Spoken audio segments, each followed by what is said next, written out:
Welcome, everyone. Thank you for joining us today for the March North Bay Electric Auto Association meeting. Okay, we're just going to go through today. We'll go through introductions. We'll do our chapter business. We'll talk about our events coming up, and then we'll have like a whole lot of news. We won't have a separate presentation today, but we will have some space for more open discussion, unless we take up all that time talking about news, which is entirely possible. You're there by the rest of it. Okay, so first let's give a little appreciation. Show some hands, make a little noise for Thunderstruck Motors for hosting us once again this month.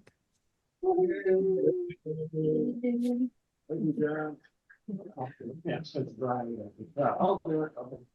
Well, thanks for looking All right, so let's do some introductions. We're going to try to keep this short and answer who you are. And a question today is, what's an electric conversion you'd like to see?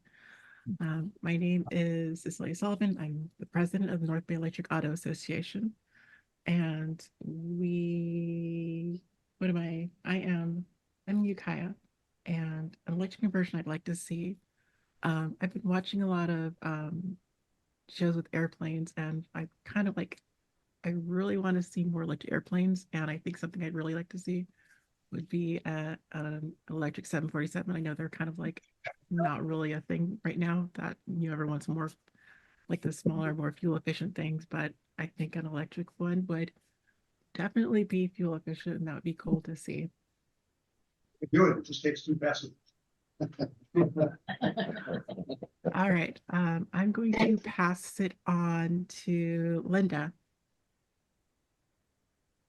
Okay, I'm Linda Robinette. I'm sitting here in Sebastopol in my nice warm house using my mini split heat pump. So I am all electric now. I'm not using my pellet stove or my space heater.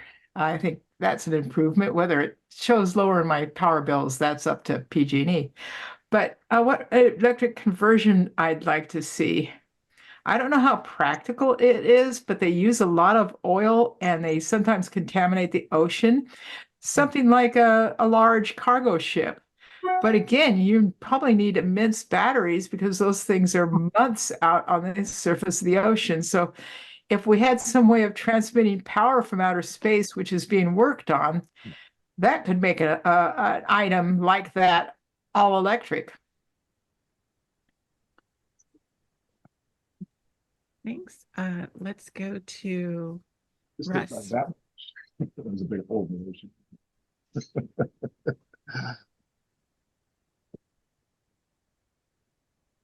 Hi, I'm Russ. Let's see, electric conversion. I haven't thought about this at all. It's not a test. Well, I'll pass. How's that? That's fine.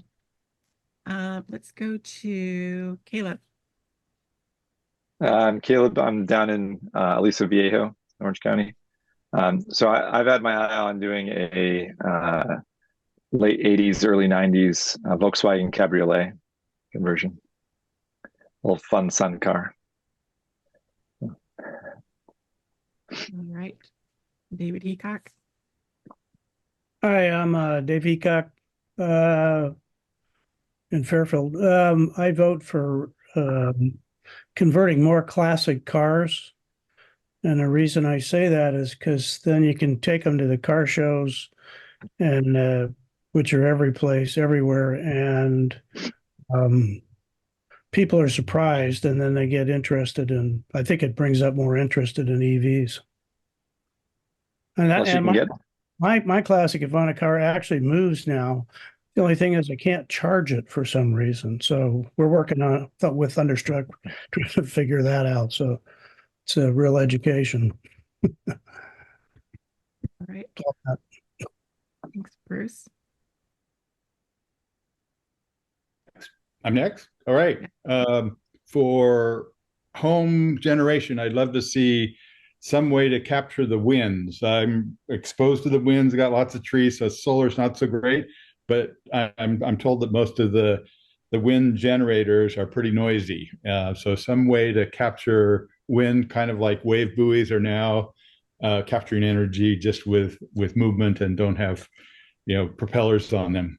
And for vehicles, I'll be happy when Alan's Roadster comes back. It's supposed to finally come back after almost a year and a half away in two different locations trying to resurrect it. But it's coming from Phoenix, Arizona by truck, and hopefully not over the Donner Pass. Bruce, there are airfoil based wind now. I don't know if you've looked at all into that, but they're basically vertical airfoils, and they wobulate in space, and that's what generates the electricity. Yeah, it's a technical term. Yeah. Wobulate. Wobulate, yeah, yeah. All right, Ellen. Yeah, hi everyone. I'm Ellen. I'm in Santa Rosa. Oh, it's such a good and tough question, Cecilia.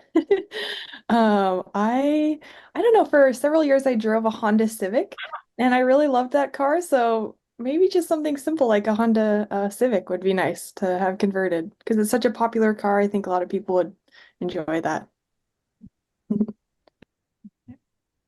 Lawrence. Yeah. Uh-oh, I've got a problem here. Okay, is that working? Better. So I've got a 1980 VW Westphalia camper van built on a Vanagon, and it would be great to have that electrified with reasonable range, because as it is now, it got 16 miles per gallon, fully loaded around here, probably gets around 13. So I rarely drive it. And when I do, it's full of tools and just short distances to projects. But it'd be great to have that electrified, so I was happy to go camping with it and drive longer distances. I think you can get a 200-mile kit for that now. And how much does it cost? Yeah, that's the question. All right. Eileen.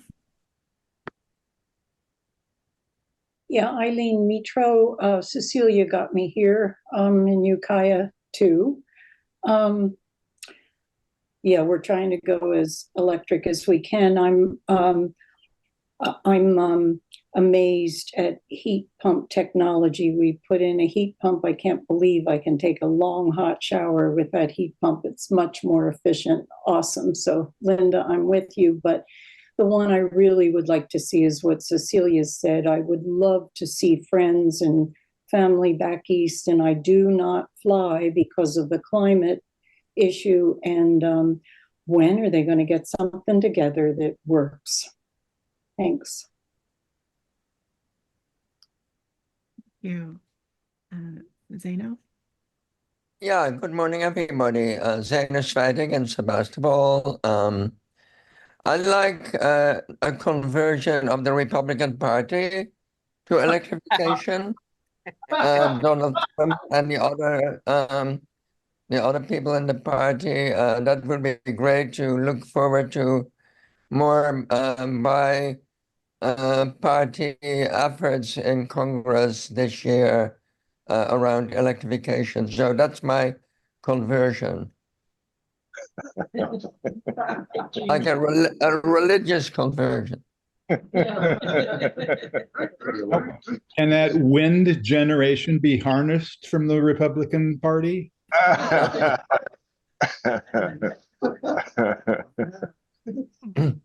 It's called by air mixes, Bruce. Hot and cold, or warm. Right. David Harris. Oh, well, you can see I have a new computer, and it didn't have Zoom installed on it. And now I see it has a defective camera. So I got to go to Best Buy after this meeting. But actually, this caused me to think about weed control. I have land back in South Dakota where I grew up, that is under, 30 states have weed control laws. If you have noxious weed on your property, it is required by law that you prevent it from going to seed. Well, what do we do with most of that? We spray herbicides. There are actually weed control systems that use propane or a gas to burn the weeds back, but I've not seen.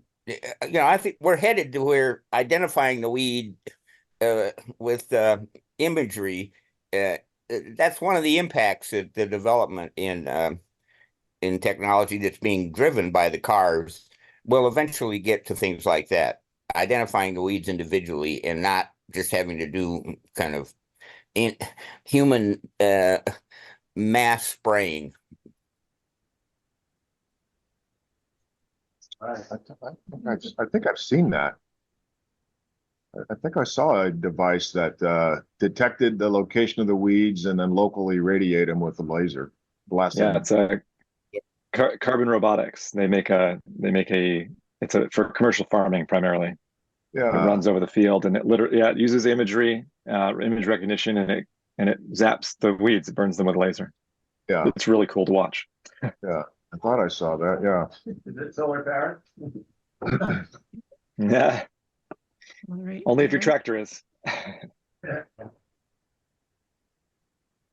And David, it looks like if you take the lens cap off of where the Yeah. camera is on your laptop, it might actually see you.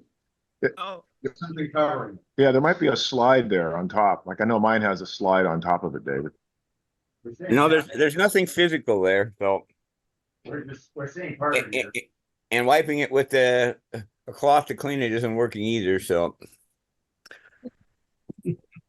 All right, well, you're gone now. You killed it. Gary? Oh, there you go. Whatever you did. Did I fix it already? There, man. There's an invisible little slide there. Okay. There's a slide there. Yeah, that's the privacy Okay. slide. Yeah. Wow. Well, all the capabilities within this group. Thank you. David, put it back. I can make it go away. All right, Gary, are you there? Me? Gary. Hello. I have a 2018 Model 3, and I guess I think I like the idea of like classic car conversion. I have a memory of my brother when I was little having like this red GM, like small GM truck that was like perfect for like hauling small loads and like going camping, and that seems like that'd be a really fun one to have. Like just like a small convenient like truck as an electric conversion. All right, should I get everyone online? Yeah. Yeah. All right, so let's go to Thunderstruck.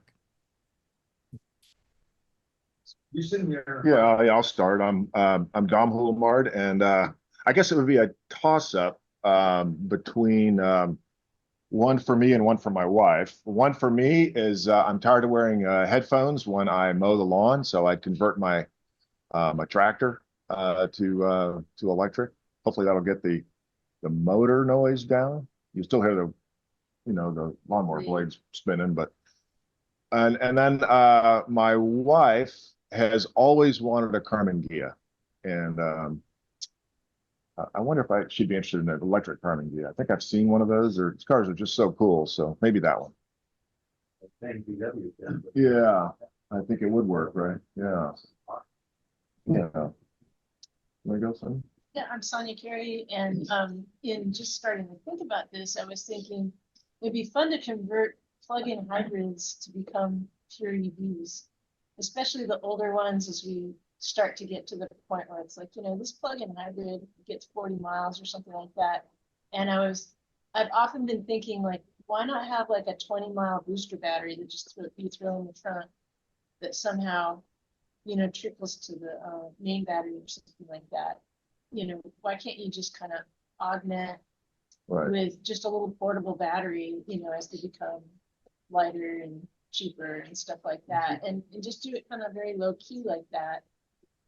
But the other thing that would be really fun is to just rip a bunch of stuff out. You know?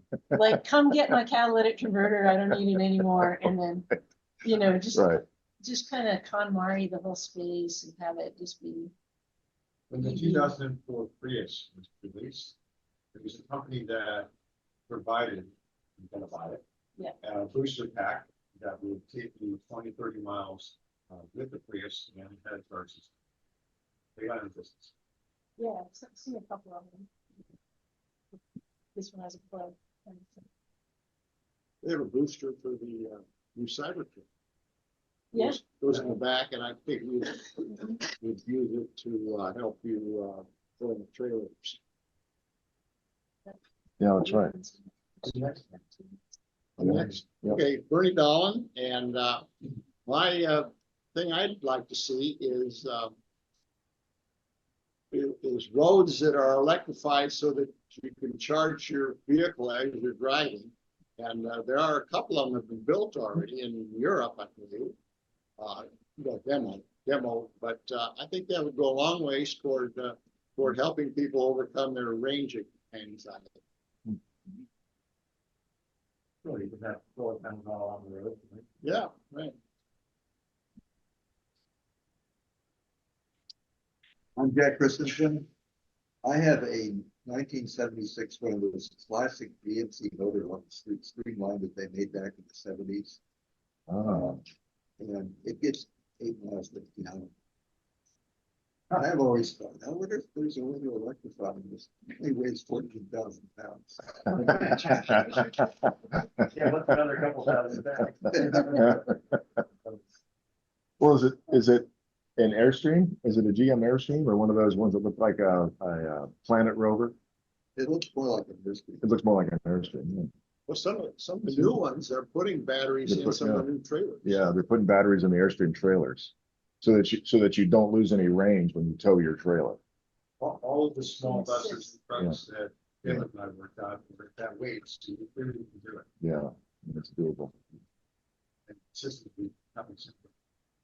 Sounds like a fun project. I'm driving today, 2018 Wii, but most of the time we've been driving the 2023 86, which is actually a fabulous car. I haven't got anything that disappoints me in the car yet. Other than the fact that I can't keep it in any kind of riding mode plus shift in reserve to put it back in the right. The one thing that I would like to see converted are the 2 chipper shredders that I had at home. Because I'm tired of building the carburetors and getting the damn charges. It seems like a really simple application to change. And all the chipper shredders that I've seen so far that are electric run too fast. And so they end up dusting whatever you throw into them. So if somebody can come up with a simple system, I might even plug it into an outlet.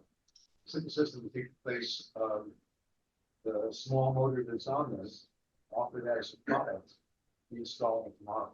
There are a couple of several of these shredders that are electric. Yeah, I wouldn't have a problem with that. But the problem I did have when I did have one, my wife is a master composter, so the state gave us chipper shredders to work with and demo and whatever else. And some of them they took back and other ones they just left with us. The electric one they took back. And like I said, make dust out of everything instead of chips. Yeah. We have our sailboat reduction drive. Hey, John, when we go flying in the non-electric airplane, come over to the house, you can look at the chipper shredders and tell me how to convert. Hi, I'm Brad. I drive still a 2004 Honda Civic Hybrid, but I'm not sure if it would make sense. Well, I definitely know it wouldn't make sense financially, but I am really interested in electric airplanes. But I also always think about the financial considerations when does it make sense to convert an existing chipper as compared to buy a new electric chipper? And I don't know. Really? You think that's what you? $500-600. Well, well, you should look. Yeah.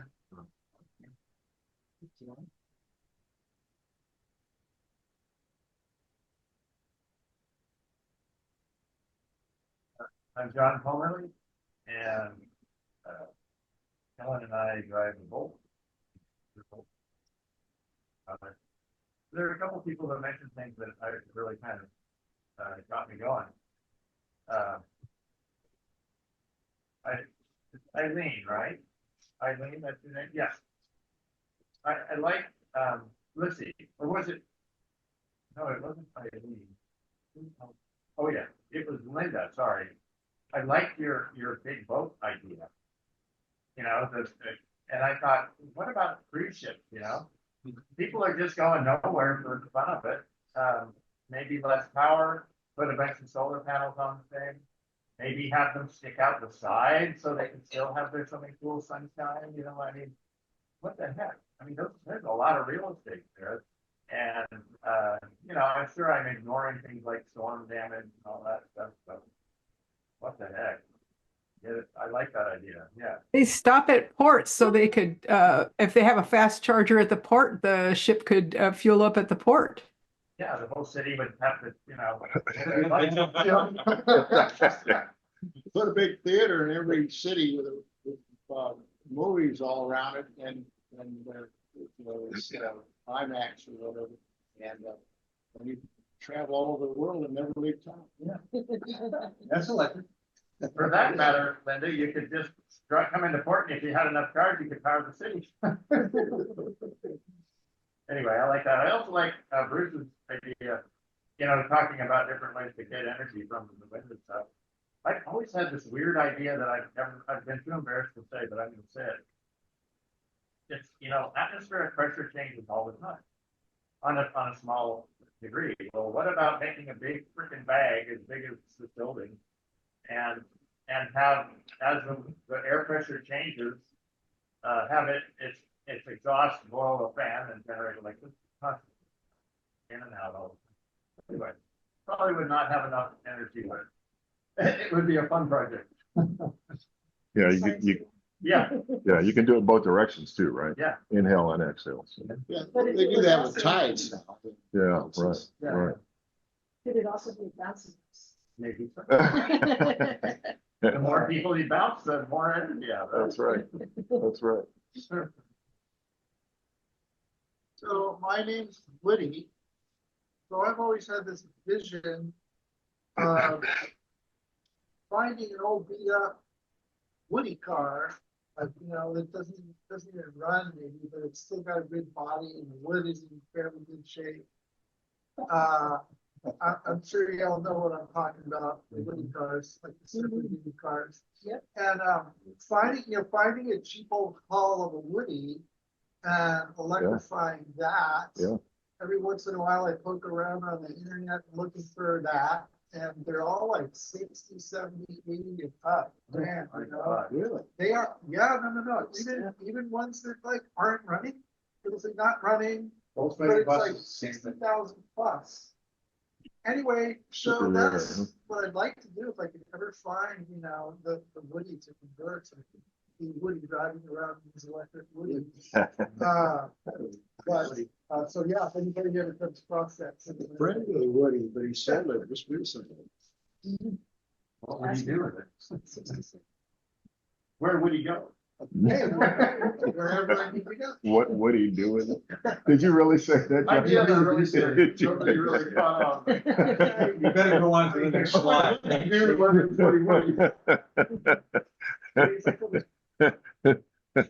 All right, let's keep going here, Cecilia. We're good here. You turn the camera towards you because you keep.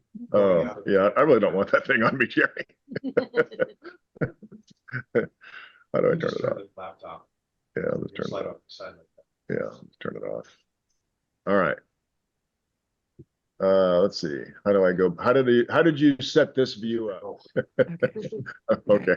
I was sharing the wrong window. Okay. There we go. All right, let's move on to our chapter business part. Okay, so welcome to the NBEAA meeting. So the NBEAA is a chapter of Electric Vehicle Association. Mission is to educate and advocate for the rapid adoption of electric vehicles. We have a website, nbeaa.org. You can go there to keep in touch with what's going on with our meetings and other activities that we're doing. We also have an email list. We do approximately 3 emails per month. You can find a link to that from the website. And we also have a Facebook group if that is your preferred method of keeping in touch with us.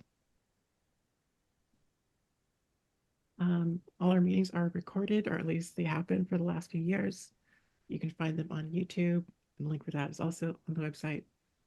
And you can also find links to the presentations that you can get access to, those links that are inside there. So beyond the basic notifications about these meetings, we also have a group for discussions. And you can join that. You can find out on the website.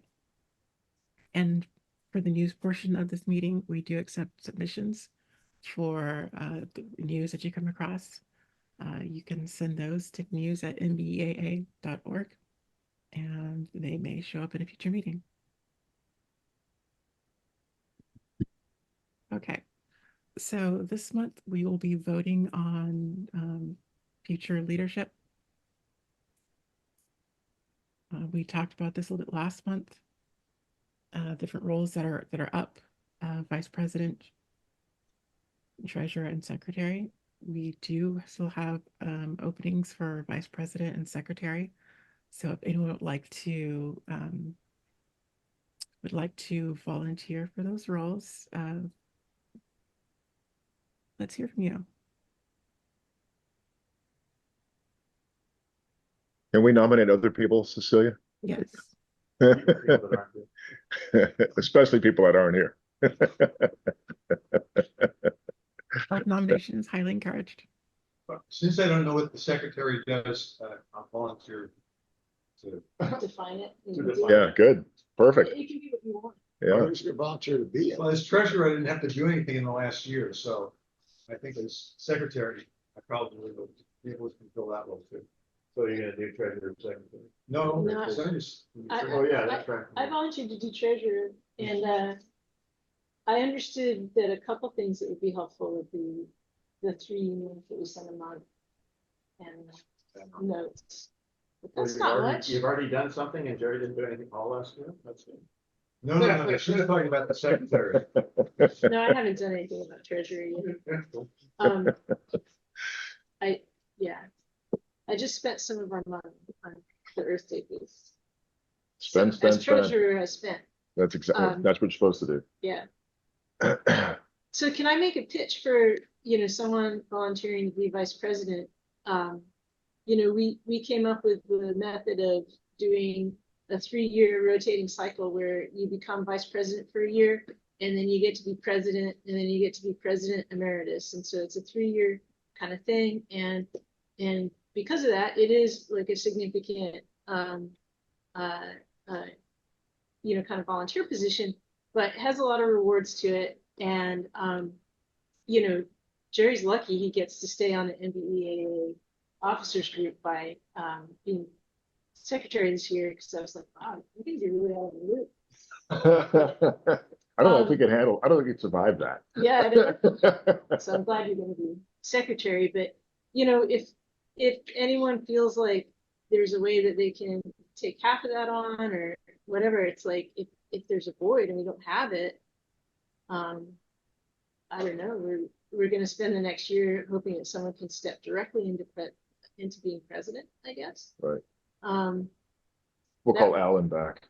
Yeah, we'll call he was Alan. all 5 jobs for 10 years, so we'll just call Alan back and say, Alan, we just need you for one. or Bruce would ask you to step in since you're seasoned. That's right. But yeah, I don't know if anyone has any creative thoughts, but you know, at the point where we don't have someone willing, we're creative. So we'd love to hear from you with your creative ideas.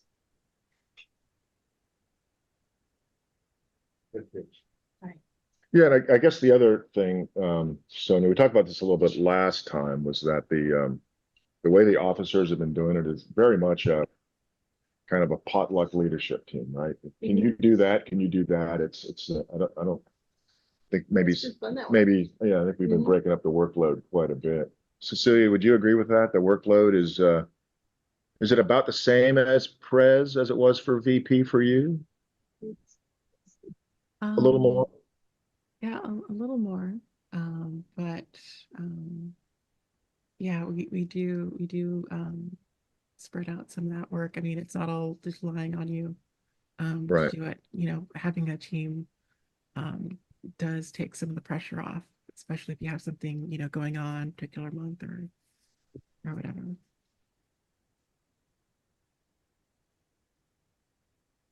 You're kind of a hard act to follow, Cecilia, because you do so much. Yeah, for sure. I'll still be Yeah. here. I'll still be here. I'll still be doing some things, but yeah, everyone brings their own take on presidency. I think the most important part is that we continue on this tradition of leadership for the organization so that we can, you know, just to keep it here. That's my little pitch. When Alan was president, and he just said, I don't want to be. For 2 years, he didn't want to be. For those 2 years, I created presentations. I sent out the notes. Right. And Cecilia helped me set up the website, and not the website for YouTube. And all that stuff. Right. So you know, the president role became less and less. I have to admit that both Sonia and Cecilia, when they stepped into the role, ended up doing more, right? And volunteer, of course, the tail end. So a lot of the stuff has been distributed out. And if you sign up to be vice president, there's not a lot you have to do this year, and then you always have the option of moving out of the area. That's true. Well, we didn't hear about that. No, that's not right. Zoom's going to chase you across the country. Yeah, we have Zoom, right? We have Zoom. You can't get away. North Bay, that just means North Bay somewhere else. Well, in terms of unrecognized work, I did want to talk about your position on the board, because that's almost worthy of an officership on its own. If you were going to volunteer for secretary, you know, and I know Dominic backs you up on the it's the CTA board. Yeah. And so the SCTA, and that's really worthwhile to keep going. And so I don't know if we want to make that more visible, like, oh, that's an officership position too. And then same with web. I feel like, you know, Cecilia, if you know, step from president emeritus to just web work, that's still like an officership role. So you know, it gets a little big, but it's a lot. That's a lot of work. Yeah, the web's a lot. You do a phenomenal job with it. Yeah, we really notice your work, Cecilia. Yeah. Great. Yeah. Thank you. Social media. John, I knew you're working and you have a lot of busy things, but you can fit in a year from now and plan ahead, be president. Just think of that. So why don't you be vice president for a year? You know, when I get in here, I want to do it, but when I get real, then I find out. I know what's going on. It just happens. It's pretty easy. All right. Well, I'm going to make a leadership decision here. We will move forward with a vote for secretary and treasurer. And if someone future or down the line, you know, has an interest in jumping in, you know, please reach out and we can take you on. Yeah, good plan. Okay. All right. So for the position of secretary, all those in favor of Jerry Glazer? Jerry, you're volunteering for secretary, right? Yes. Okay. All those in favor, raise your hands. Do you have the screen available? Everybody has a hand up except for Jerry. He put his down. So there's 8 up here. Do you have online? 12, 13. Yeah.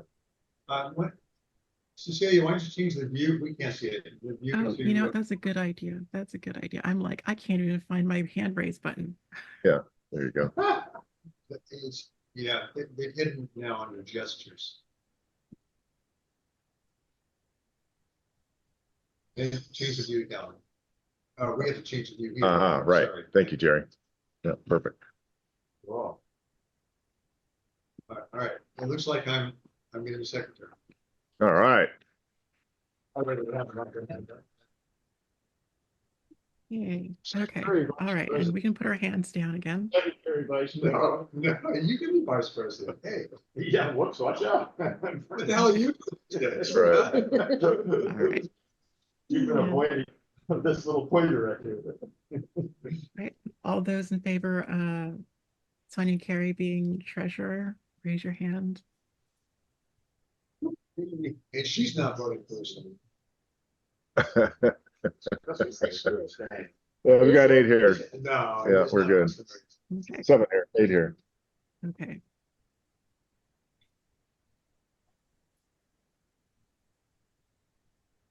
All right. Well, now we need a minority whip to find us a VP.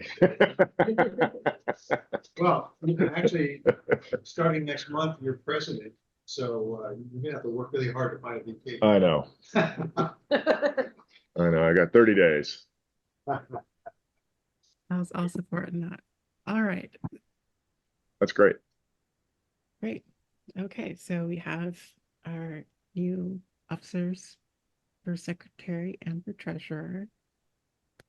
Yay.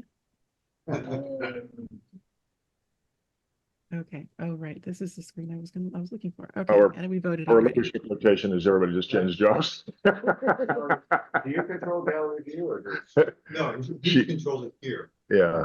What are we doing? I forgot I wasn't sharing my screen. I'm talking about the screen. There you go. No, as soon as she brings the presentation back up again. There we go. All right.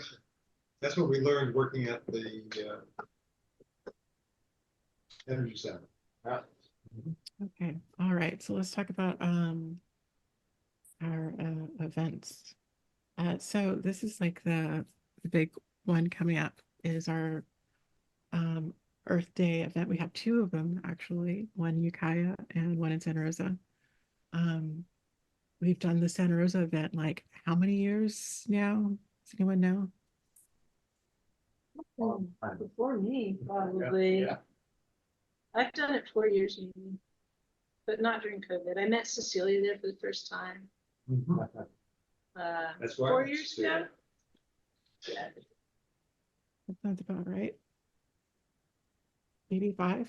This is, yeah, it was before pandemic. This is 2014. Yeah. Um, All right. So yeah, so this is going to be a back-to-back thing. We're going to be at the farmers market as we discussed last month.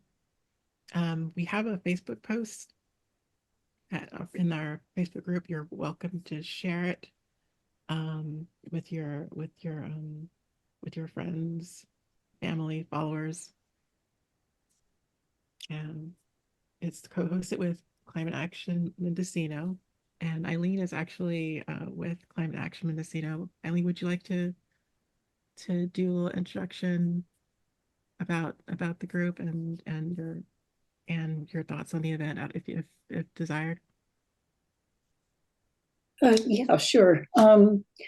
Climate Action Mendocino has been around since 2017, and we meet monthly. We feel very fortunate that Cecilia has found us. And I'm glad to meet you all.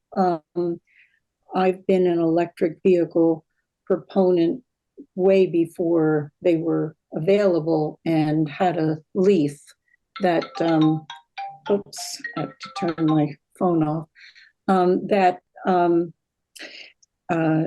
ended up at the end getting maybe 80 miles range, and I drove it down to Santa Rosa a couple of times to the car show there to sell it.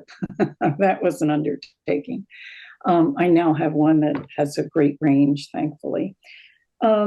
So yeah, on the Earth Day events, it turns out it's not just going to be at the farmers market after we set that up and Cecilia posted it and talked to you guys about it.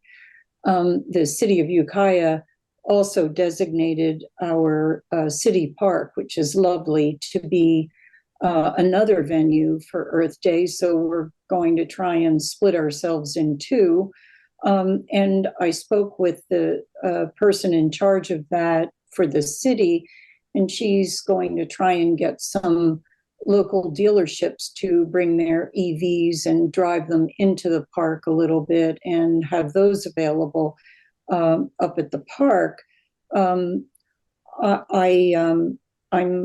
concerned about the farmers market. It's usually at that point of the year 2 blocks pretty downtown, and I wanted to close 1 block west of there, which has been done in the past, but because the parking lot adjacent to the farmers market can be pretty crazy with people coming to buy food.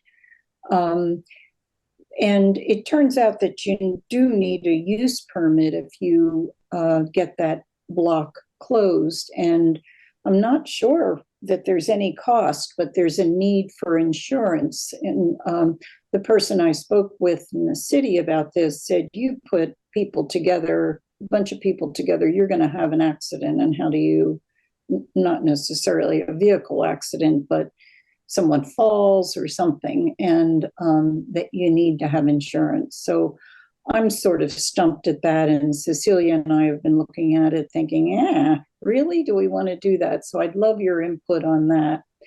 And the last thing about Earth Day is, just as this meeting was starting, I got an email from a professor at Mendocino College, and they're going to have an Earth Day event with mostly art, but they'd like Climate Action Mendocino there on Thursday, April 25th. So it's a busy week, and any input or volunteering or whatever you have to say is welcome.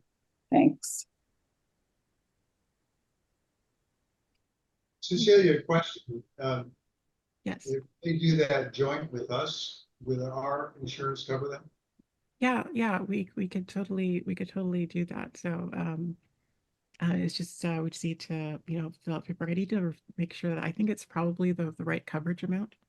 But yeah, it's certainly something I can do. I think one of the concerns is for like trying to determine what potential costs are for closing the street, and if we have the budget for that.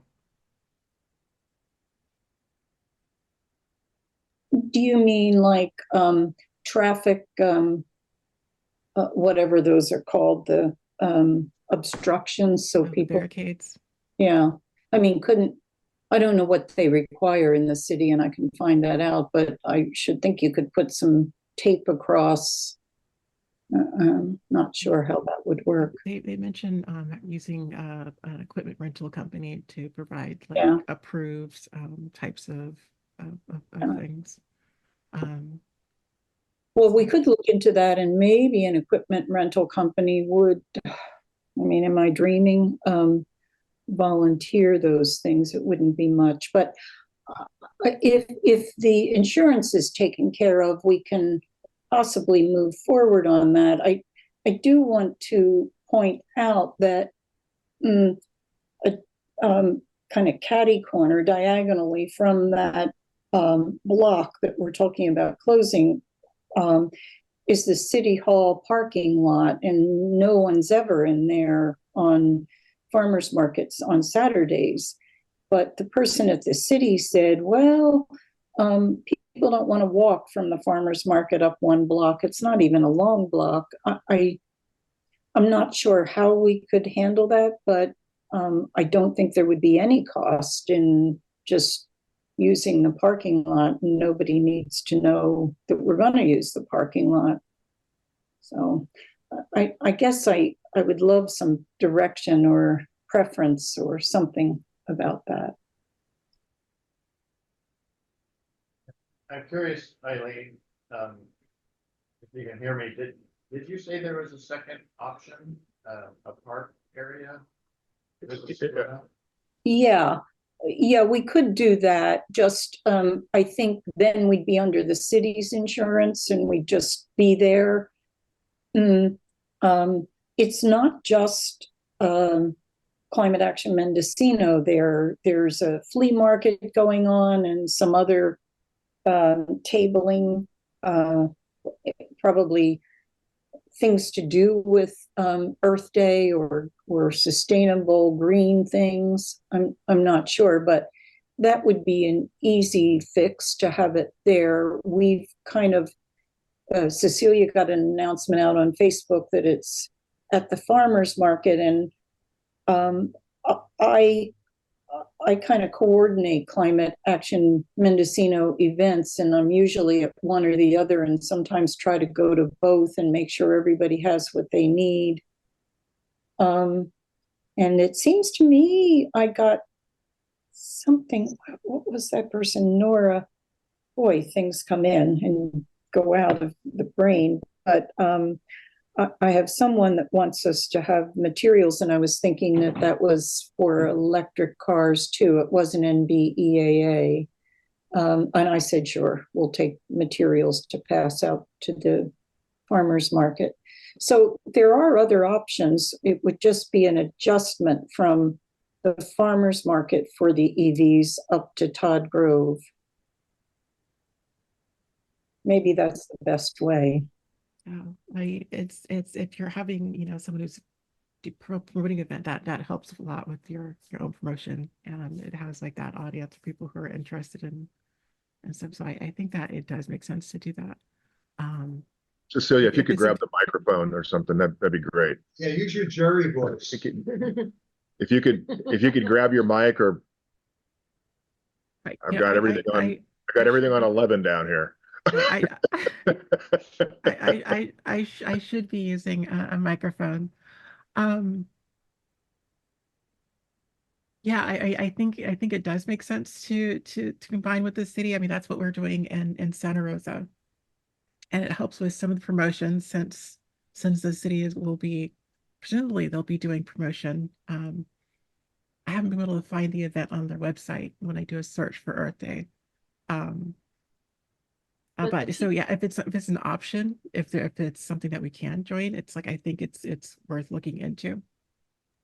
Well, I've already signed us up for a table up there, and and the person in the city kind of suggested that. So I'll discuss this with her again and clarify all that and let you know, Cecilia. But I guess it means an adjustment from the farmers market then up there. I keep telling people, come to the farmers market, but sometimes it's hard to make a turnaround, isn't it? Anyhow, we can do that. Thank you, everyone.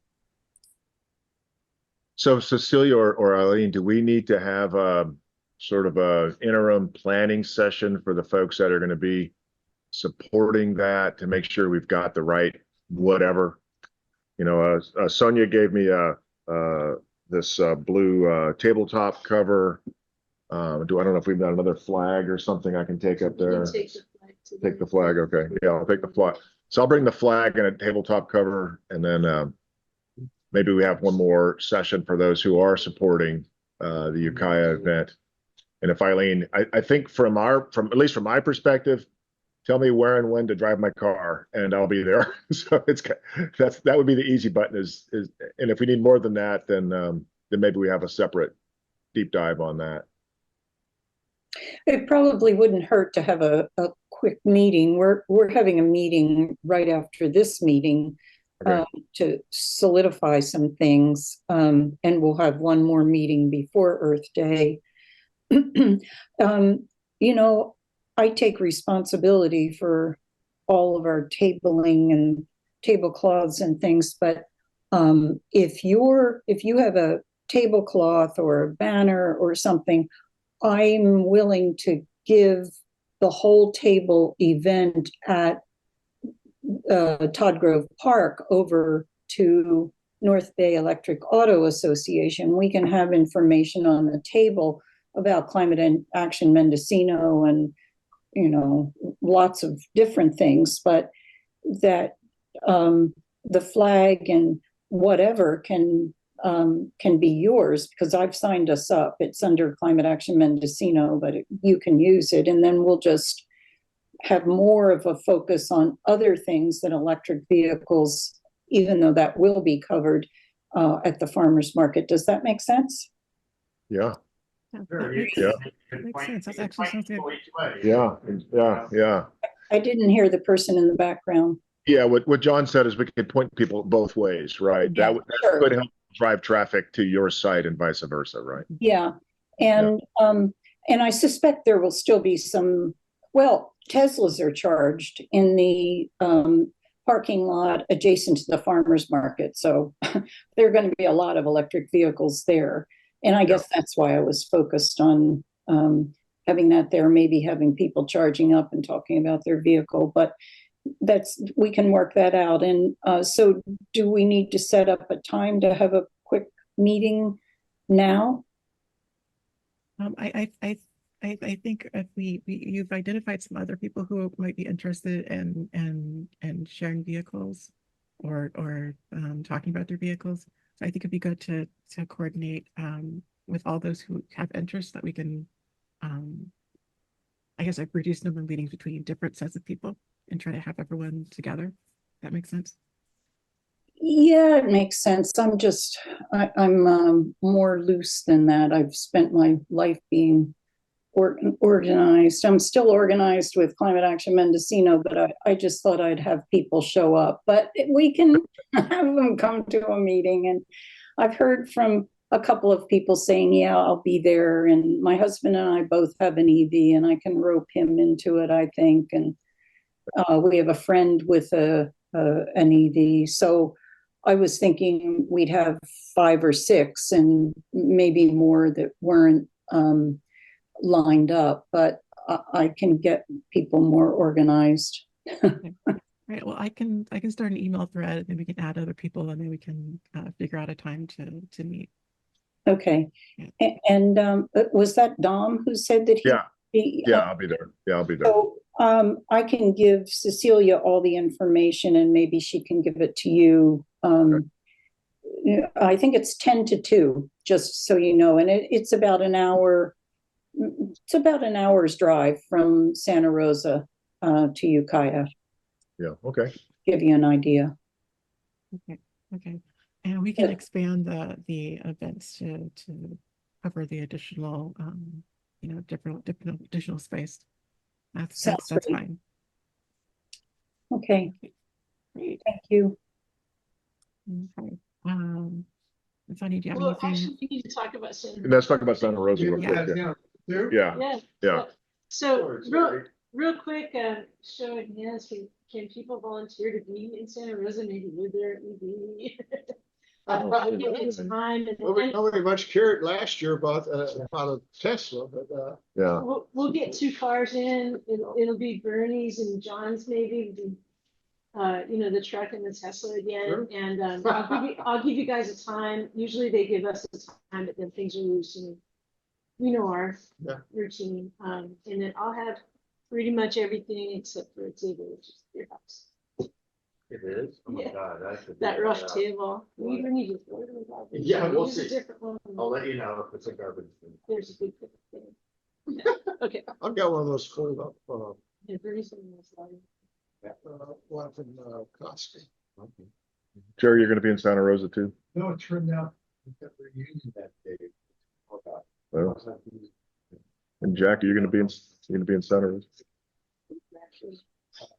Well, I'll hit up Brad. I think we're good here, Cecilia.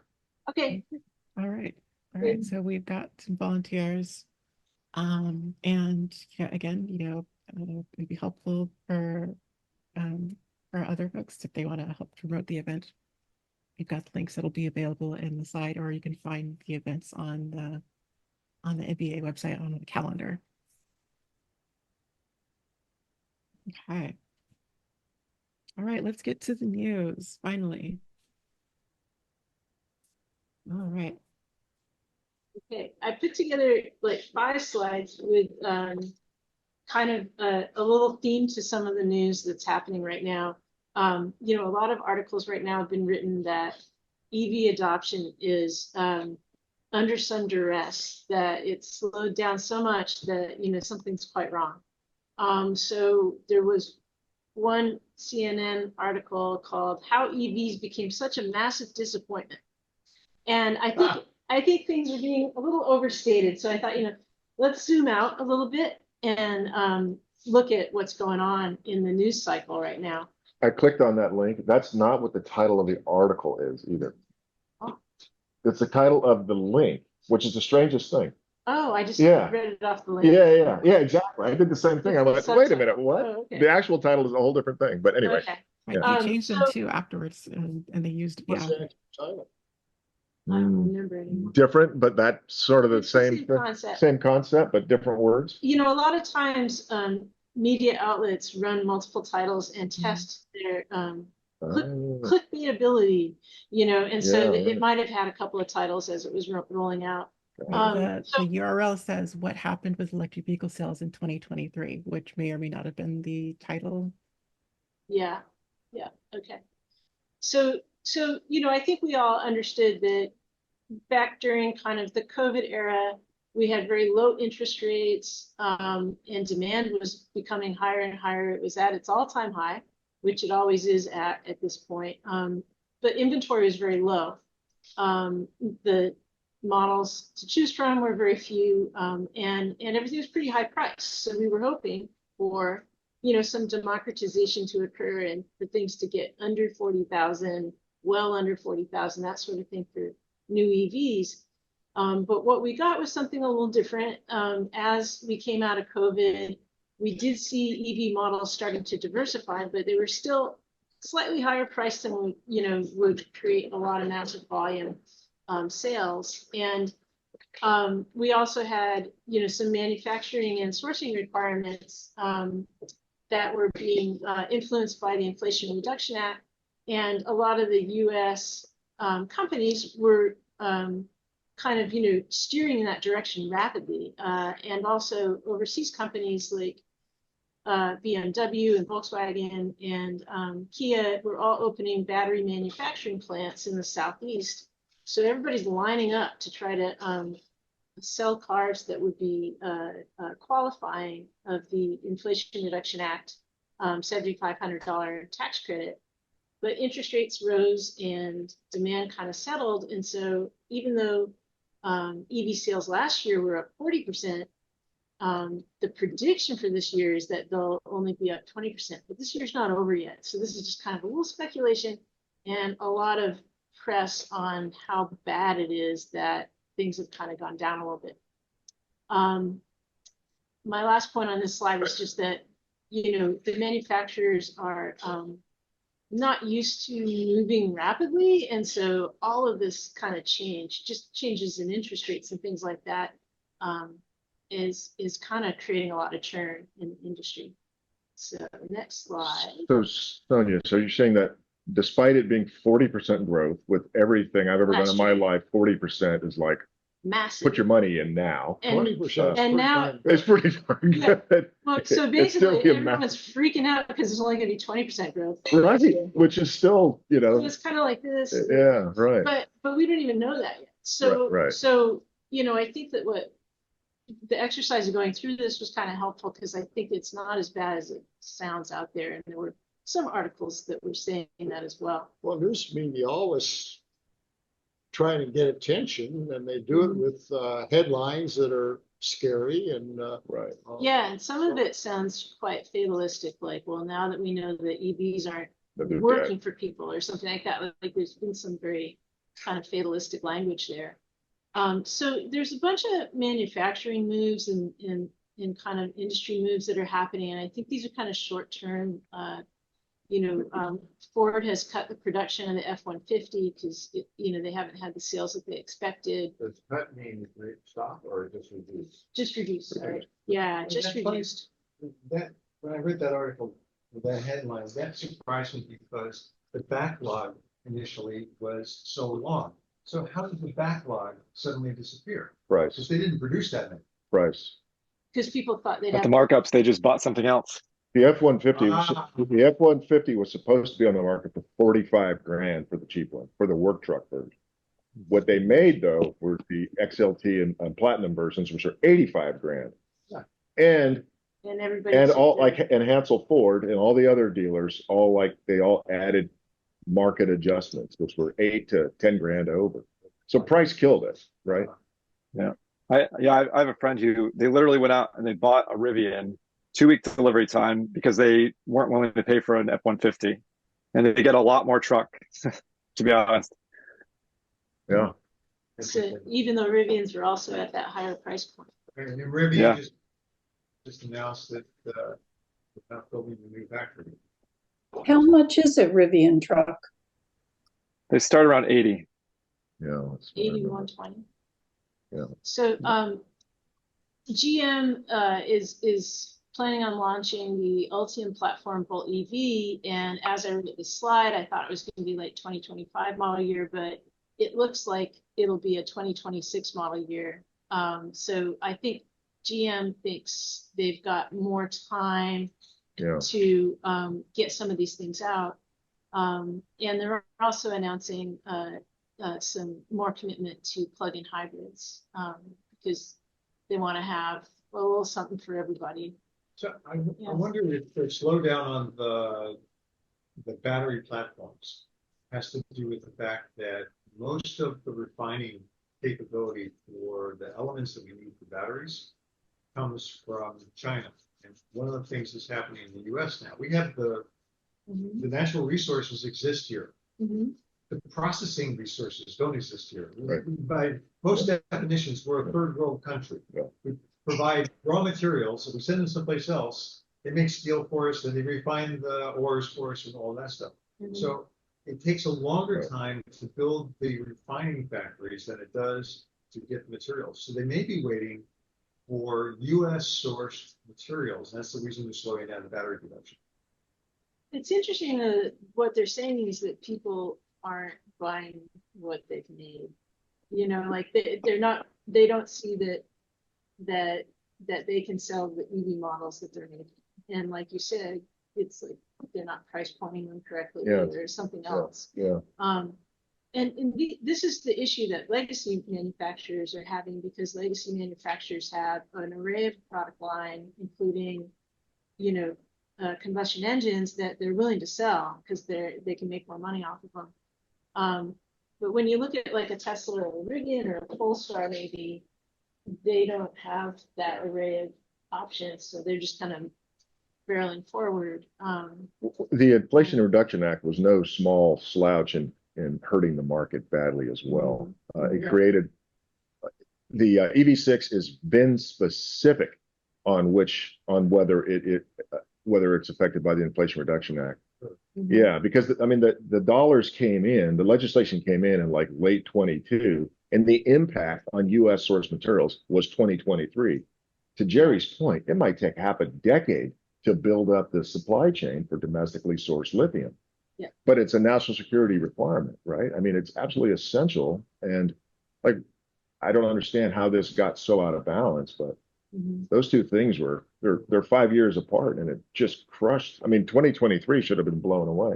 2024 should really Like run. the interpretation of security importance was way more important for some people. That's right. Than the Yeah, right. It's probably true. So maybe we can just Go to the next one. go to the next one.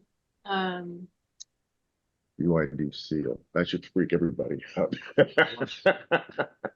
So, That should freak people out. so the bigger, longer term trends, which I don't think get covered as well in the kind of short cycle news articles, is that, we all know that the cash on the hood IRA rebate has just started, so we don't know what kind of effect that's going to have. So that affects our retirement accounts, not our IRS?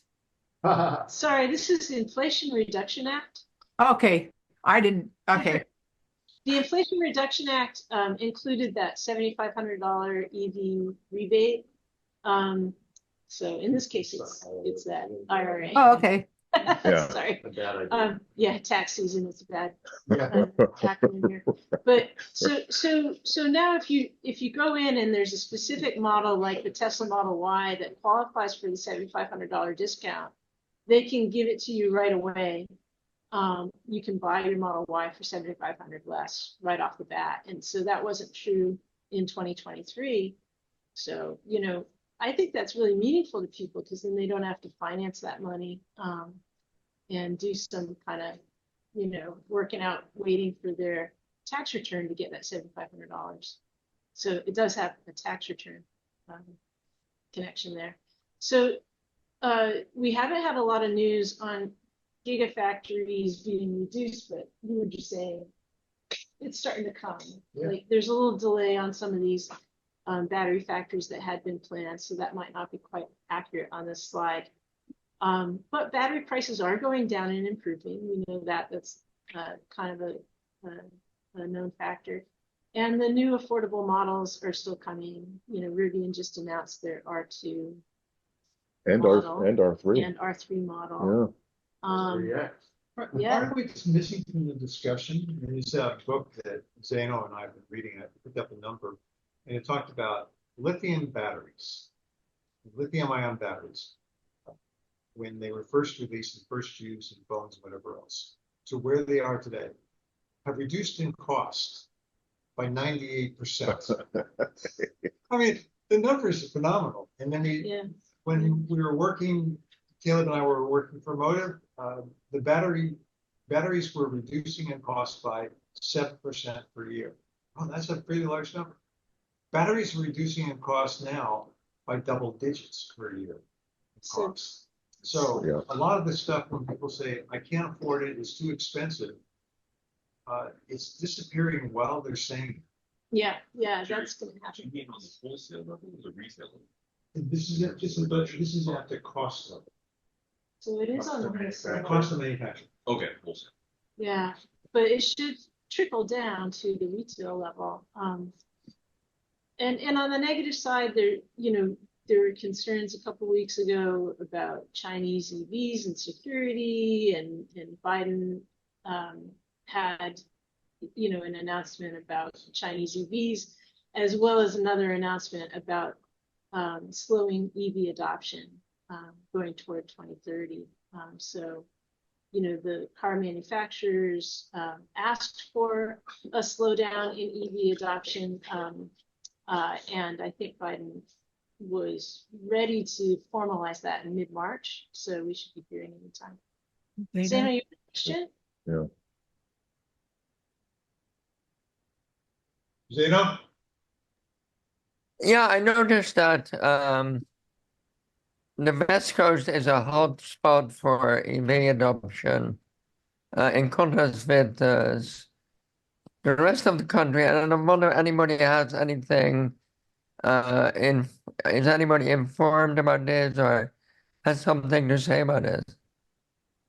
Well, I think the image from the New York Times on the right-hand side shows some of these major metropolitan areas and where EV adoption is increasing. And California has always been kind of a leader in this area, and I always thought the Mediterranean climate and policies and then the ubiquity were factors, but I'm not that informed about it. What I thought was interesting about this chart, which is very hard to read, I apologize, is that there are a few municipalities that are over 10% now, like Austin, Texas, Raleigh, North Carolina, Phoenix, Denver. So these are all going over 10%, and that's a real tipping point once you get to over 10% in But these on areas. the flip side, I just spent close to 20 days in Florida, and I saw 4 EVs in 20 days. Well, 4 EVs. And I went to the GM dealership, and they said, well, the only one we have to sell is the what's it called? The Army one. The Hummer? The Hummer? The Hummer. Yeah. They didn't Yeah. bolts or anything. Yeah. I appreciate Well, that's your Florida. questions and like, what do we know that's more evidence-based about that? I only have speculation. My speculation about Florida is that people are retired and already thinking very kind of short-sightedly about this. And then you get cities that are below the cutoff on this image, like Oklahoma City, that are just more conservative and they're going to be kind of further back. I cut it down off at like Hartford, Connecticut there. Kind of funny word to use, conservative, would imply that they care about conservation. Exactly. Cecilia, can you read on your slide, Cecilia? That are there 2 Florida cities there? Is that Orlando at the bottom and Tampa on that slide? Yes. Yes. So that's interesting that Orlando and Tampa are showing up, and is that Miami as well? The number 8 or 10 from the bottom? Need to. Yes. So there's 3. So that's interesting, Jerry, because this is growth, right? Not total. Oh, this is so there was only one last year, but now it's 4. Exactly. Exactly. This is growth. So it's price versus inflation, right? One is not a vector and the others is.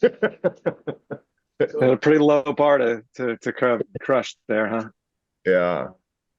So the observation I would make on that is outside of California, those are tech hubs, right? Those are predominantly tech hubs, right? That's who's, Tampa, Orlando, The one always surprised me was Austin, Texas, and this is almost 15 years ago. Austin, Texas, it's California. Offered money to people to get plug-in vehicles years ago. Yeah. As long as you sign a contract saying, and if we want to take electricity from your vehicle back to the grid, we can do that. Well, that's cool. That's before we had vehicles. We Yeah, actually cool. saw vehicles with choice. That's cool. And they were signing contracts with us. So one more slide, this next one, or 2 more slides, I guess. So the CNN article, there's a link for that one in the prior slide, sorry. Talked about affordability being an issue, the lack of the charging station network being an issue, which, is getting partially resolved as Tesla opens up to other manufacturers. And also the credit confusion with the Inflation Reduction Act, which is also getting a bit resolved because, you don't have to wait on your 1040 to get your money back. And the other issues that I personally thought of were just availability, clear sense of urgency. Like, people I talk to just put off getting EVs because whenever there's a little bit of confusion or lack of clarity, they just kind of drop it. And then just the range anxiety, that misperception that you're not going to make it to Tahoe or wherever. That's still kind of lingering out there. And I appreciated that in the last meeting we were talking about some of these issues, and Dominic said, we as a club still have work to do because people don't know these things, and they have a kind of lack of understanding in these areas. Yeah, the one that just to point on that point, the one that I think about the charging station network issue on a daily basis, because so many people that I met on the road want to treat their electric car like it's a gas car and take it to get charged, as opposed to just plugging it in like your cell phone. I don't get it at all. That actually is interesting. Those people who don't drive EVs. Yeah. I mean, that is the perception that, and in fact, that was the thing. I had people arguing and saying, why would I charge the car at home? Exactly. I mean, they're arguing why that's an insane thing to do. Right. I think home charging is probably cheaper than going to one of the charging stations. Yeah. I'm only doing 110 because I don't have, 120 because I don't have a 240 in my garage, 220 or whatever that is. Yeah. And my board is ancient. My breaker board is like a 1981 and it's only 100 amp. But I find I drive so little. I would never buy this car if I was commuting down to, I don't know, San Jose every day, like some people probably do. but definitely for my driving style, I haven't charged it at a charger in forever. Now, if I go traveling, I may. If I go to San Jose, like I'm thinking of in a couple of years, but on the whole, it's easy to manage so you don't get range anxiety. And it's a Bolt, so I don't see that the charging is going to improve. I'd have to buy a new car, but that's the way that goes. But it hasn't been a hassle for me to charge at home. A lot of people where it turns out to be a concern is for people who rent, who have built their garage with all the other stuff that they collected during their lives, and so have no way to plug in, or there just simply isn't a place on site to plug in. But the people I've been talking to had homes, had garages, and they're going, there's no station around here, so you plug it in the garage. Why would I? And I couldn't understand their resistance. Yeah, it's brainwashing. Well, we used to beat the horses in our own barn. We have some questions online. We had a question from Eileen, maybe, and Lawrence. Lawrence. Yeah. Why don't you go with Lawrence first? I think he was first.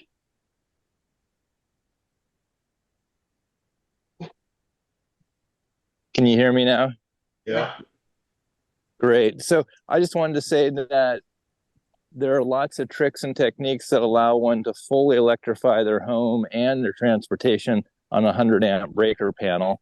And I'm about to put a bunch of links into the chat that you can follow to learn about this. So do not be discouraged if you only have a 100-amp panel. That's plenty, so long as you're willing to right size your appliances and sometimes use a little bit of smart technology. But 100-amp panel is plenty for most people to fully electrify their homes. Just wanted to throw that in. That's a great point, Lawrence. Well, yeah, that's great. It was easy. My home was already all electric. I had no gas in my home. So when I got my heat pump water heater, and this can be an issue for people who have a gas water heater, because a gas water heater uses one 15-amp breaker. A heat pump or an electric water heater uses two 15 amps. So converting to a heat pump water heater on an all-electric house, but I can see if you're already using gas that this could be a problem. So Linda, that's a great point. There is some new heat pump water heaters that are coming out that are using a single breaker, and they tend to be very high efficient units, but you need to be prepared for your house size, depending on what you're expecting out of it. Yeah, the thing about I just want to say I do heat pump water heater installs, and most people never use the backup heating elements, which is why you require the 240 at 15 or 30 amps. So most people would do fine, maybe with a larger tank and a mixing valve, but just with 120 volts, and I think it draws around 4 amps. It's like a refrigerator, but it takes longer to recharge. And that's why people have the backup heating elements in case they have company or, who knows, teenagers. But most people avoid dipping into the backup heating elements because you lose 3/4 of your efficiency, and you generally just don't need them. I also want to say that the 100-amp breaker panel is plenty for most people to electrify their home and transportation. Maybe you aren't going to put in an 80-amp breaker for your car charger, but you could put in a 20-amp charger, or a 30-amp. So even a 15-amp. We charge at 240 volts and 12 amps at home, and that's plenty to get a full charge overnight with the Bolt. Eileen, did you have a comment still? Yeah, I forget what I had a lot to say. PG&E rates are always going up. So that's a concern for people that can't charge at home, and probably what's happening with public chargers. But a selling point is the bi-directional charging that's coming out with vehicles, and for people to use that power in their cars for charging their refrigerator or whatever during power outages. What I'm very involved also with Solar Rights Alliance, and we're looking at PG&E rates and what they've done, the devastation they've done to the solar industry. And in fact, now you can't get much of a credit if you're a multifamily unit or schools or churches or farms or whatever. And that's affecting this whole issue. Let's see, in terms of beefing up one's electrical system, Sonoma Clean Power, I think, pays $700 or $800 for increasing your amperage, and we did that because we got an induction stove, and that wasn't that expensive with somebody that's not going to take you to the cleaners on electrical. And also, you're going back into an entirely different topic. Yeah. So we're talking about EVs at this point. We have had presentations now. Okay, the only thing I'd mentioned about that, I think, is the increase in amperage, but I thought that applied. And time of use is another thing that we do. We charge from midnight until early morning and don't ever have a problem. I think we're 220 though for our vehicle charging. Sorry if I was in the wrong direction. Yeah. There's one last point on the slide here, which is that the image on the right is from the New York Times article, and they're kind of stating in the negative that gas and diesel cars are about 80% of sales at this point in the US, and that hybrid and electric are 10% each. I just wanted to point out that once again, that's actually, from my perspective, a rosy picture. We're at 20%, and gas and diesel are going downward from 80 at this point. So this is last year's numbers. But, I think that we're getting a lot of negative press right now. And so, David, if you wouldn't mind holding on, I'll just finish this set of slides and then take your question. The next slide is about just kind of where we're at in the transition period. And where we're at in the transition period is kind of modeled after the technology innovation models that are often quoted in software adoption. So we expect iPhones and smartphones to get adopted at a really rapid rate and take over completely. Like, people don't walk around with flip phones right now. And we think the same way about other types of little technologies. And so this concept is baked into a lot of software and hardware development folks thinking.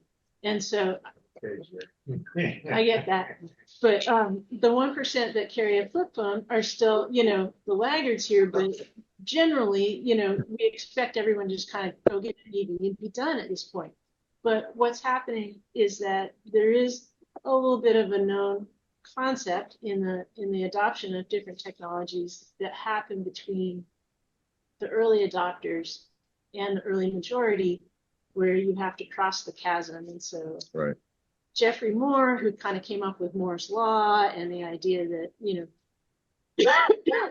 everything is going to get adopted at a pretty rapid rate, also came up with the idea that there's this chasm that you have to kind of get through at this point. Because, some people just aren't ready to change as quickly. And so this is more on the emotional side than it is on kind of the, hey, this technology is really great kind of side. So even though EVs are easier to own and better known now, we still need some affordable and high volume models and kind of that little transition to occur. So Sonia, from your experience, that chasm, what generally tends to happen? Does it go flat and does it open up to the right, or does it lump down and then come back to recover? Like, what is the typical, what I'm asking? There might be some tiny fluctuations in this process, but the big thing is that it's inevitable. It's inevitable, right? Once you go past that 10% mark, we're well at the end stage of the early adopter phase right now. we're gonna hear different types of stories of resistance, but it's inevitable. Right, right. Yeah, You- yeah. Yeah, we get. So I guess I don't agree that we're hitting the chasm now. Yeah. I don't think so. I think that we're hitting, I think that we're in the middle of the early adopters at best. In California, we're at the end of early adopters. Uh-huh. There's the rest of the country, you saw your other curve, says the one from 3 slides ago. So the That says Midwest is somewhere. there's 100 major cities in the US. There were 20 on your slide. Mhm. There's 80 other major cities that need to get to early adopter through early adopter. Yeah. So this is regional. Like my point It's is regional. that's regional. It's not just regional, it's also national. You took Europe, you need to take Asia. Yeah. You think about those things. You think about wireless as well.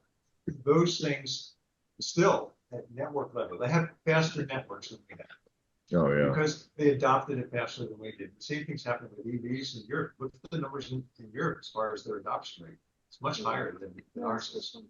So would you agree that Sweden, Denmark, and California might be in the early majority at this point? Because we're already at a 20%. Well, those other guys are in those two. I forgot which one of those 3 big countries that come over from the top of Europe. Norway, Sweden. Yeah. Those guys are over in the red, right? Yeah. Yep. Right. Yep. One of them's at 80% or something. I knew it was. Yeah. Yeah.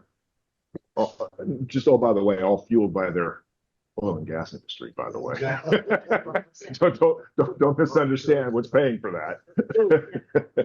Okay, so back to David Harris. Sorry, you had a comment or a question, David? Yeah, I just wanted to raise the question of vehicle to grid again. I see no reason to buy a stationary battery when I've got 2 cars with 60 kilowatt hours sitting in the driveway. But yet I Googled it this week, and the legislature took action back in 2020 and basically mandated some pilot programs. But I don't see anything happening in the market. Is something about ready to come out? I mean, I don't see how PG&E or the utilities can tell the difference of whether it's a car or a stationary battery in your house, other than I guess I've not been through the process of how they approve solar installs. David, What's holding this up? I think we're waiting for products to show up. Enphase is supposed to have a product that's bidirectional this year. Fermata already has a product. Fermata already has it. But they're not widely adopted, and they can't confirm that they work with your car, whatever your car works is. with my car, and I'm signed up for the program, and I've been signed up for the program for over a year. Okay. And I haven't heard a word back from PG&E yet. So it's a PG&E problem, not a Fermata. Have you bought the device? Have you put your $8,000 in? I think the problem isn't PG&E. Because the DOE program, PG&E is participating in the DOE program. I think the problem has to do with regulations in the state of California. I think it's the CPUC or CEC. That's where the hangup is. Really? The same thing has been the hangup for microgrids, which PG&E's been trying to work on. And the people I talked to at PG&E say, we're waiting for the regulations to allow us to go do these things. I thought the IQ8 did that. I thought Enphase had a technology, a microgrid technology. They have the technology. Products, I mean, that you can go spend your money on, and you can't hook them up. You're saying you can't hook them up because that the products exist. You don't have quality support. You can't hook them up across properties. You can hook them up on your property, okay, but you can't hook them up across property. But isn't that what David's question was? Is why can't I? David's talking about now also in the case of the vehicle to grid. That's different because you've got the transfer switches. You've got how do I check to make sure they follow the protocols? How do I make sure blah, blah, blah? All of that stuff has been done with the battery manufacturers. Okay. It's a whole protocol you have to go through. That question being qualified to turn on. Got it. Okay. Right? And Brand's been asking me the same question. He said, do you think that PG&E would have to approve a vehicle grid hookup? And the answer is yeah. It's just same as the generator, just same as the battery. Yeah, right. I think they want to approve it. thing PG One more after this absolutely does. It was in their presentation back in the fall when they were talking about the things that they want to solve. And they're looking forward to it. They're looking forward to distributed resource energy. DER, distributed energy resources. Should we move on to Linda? Yeah, Linda, you had a question? Mine was just a quick one, and it's kind of based on me being kind of OCD about statistics. On that slide before this one, you don't need to go back, where they showed registrations of internal combustion cars and electric. Hybrid. Was that new and hybrid? Was that new cars? Because there's a lot of internal combustion cars on the road that were bought 10 years ago, and people don't plan on getting rid of them because their car works well. Well, many of us with electric cars bought it 3 years ago and have only done 2 or 3 registrations on it. So is the chart all registrations or just new registrations? It's new registrations, and you're correct. But there are about 17 million cars sold every year. And this would be, of those 17 million cars, only 80% of them were internal combustion this year. So there's, we have a long ways to go in terms of replacing the fleet. Yeah. It's a great story. So we've got 20% down now. I mean, give me a break. The curve's going up, but it's bad news. I don't get it. We've been running metrics for 95472. 95472 zip code, for instance, roughly 5.5% of the vehicles registered each year, not new vehicles. Not new, but all. All are plug-in. 5.5. 5.5. Okay. Yeah, that's a good number, right, Linda? Lawrence?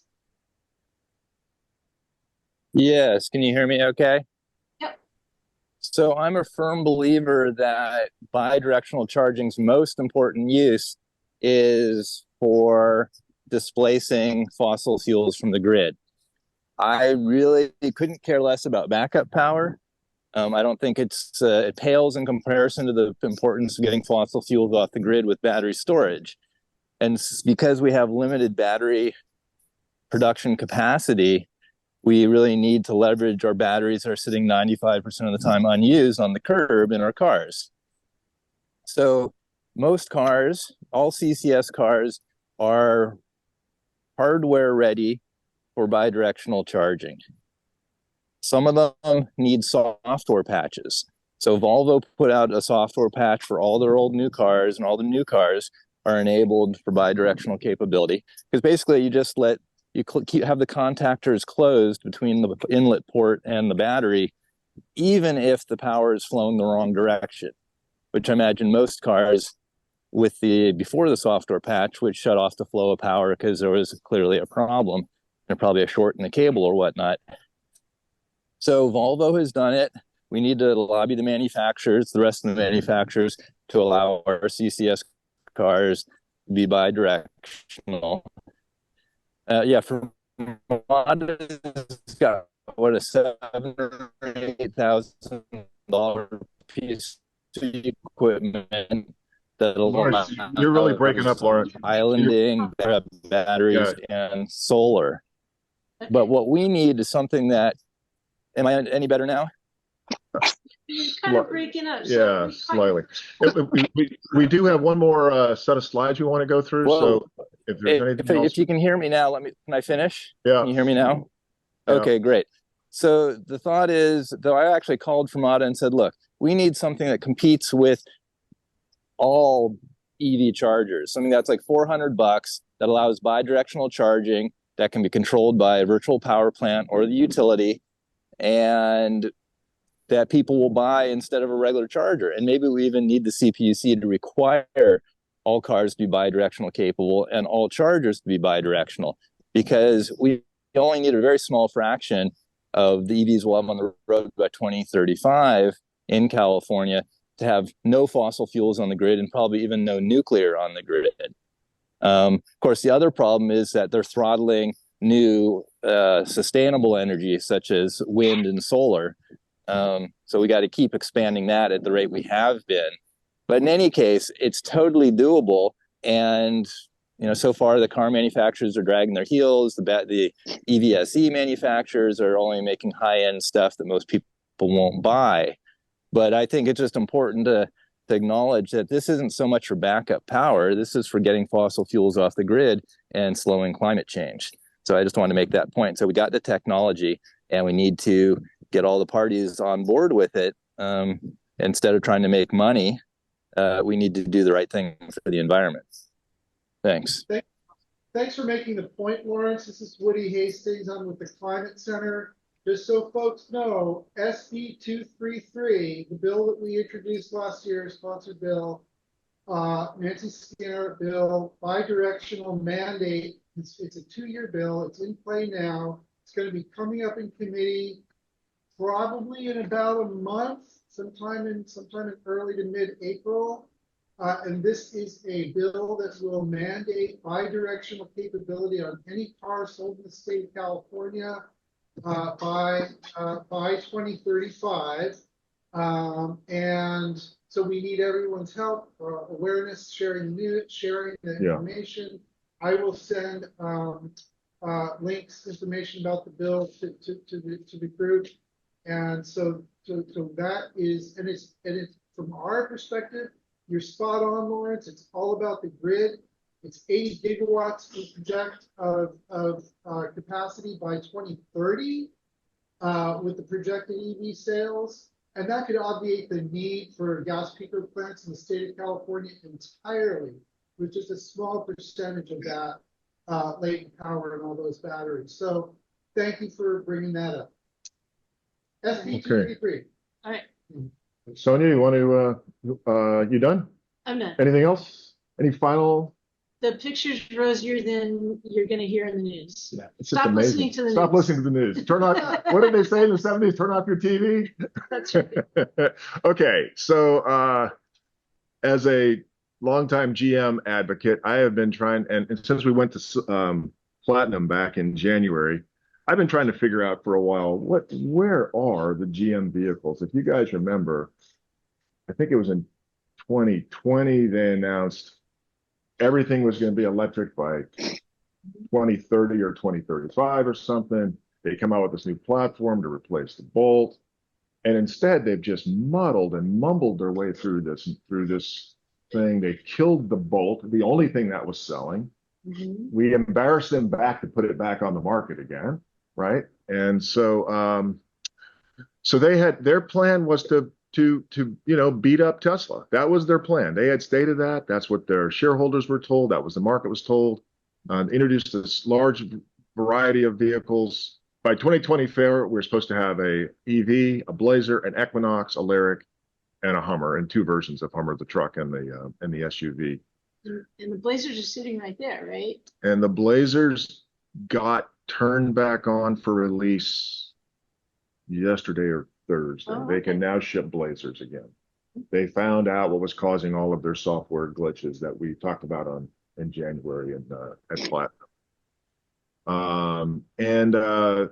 The biggest challenge though was that they really didn't sell anything. And so I've been trying to figure out how can General Motors, number 3 in the world, not be selling any electric vehicles? And I've been thinking there's either gremlins, incompetence, or sabotage. that was always my belief. So we go to the next slide, and this kind of walks it through it a little bit. This before I go on, this whole thing was really based on an article from John Volker. I don't know if you guys know John Volker. He's been a car and driver editor, writer for decades. Extremely good writer. He did some real detailed research. He got some insider news from people who wouldn't go on the record, but he needed to get people on the record. So they finally introduced him to a guy named Anderson, who's responsible for electrification at General Motors. And he shared some of the real gory details. But basically, it's what he found was that the challenges that they've been having have been on assembling the Ultium model, not getting the battery cells. The battery cells have been on schedule. They've been delivered, and their pouches has been the problem. And basically they had a method. If anybody remembers the way the volt batteries were, they were, linear square boxes, pouch cells, and they had, I forgot how the final assembly was done, but the way that these work is that the bottoms of the batteries are embedded in thermal goo, if you will. And then there's tabs that come over that are supposed to be bent onto the major board. They've been having nothing but challenges getting all of those pieces to work. They're working 24-hour days, massive tolerance problems getting all this stuff to work. Fundamentally, and they've got a bunch of inventory made that they can't put together because the tolerance stacks were never properly done. Massive investments, literally billions of dollars, all of existing stuff that will not be assembled.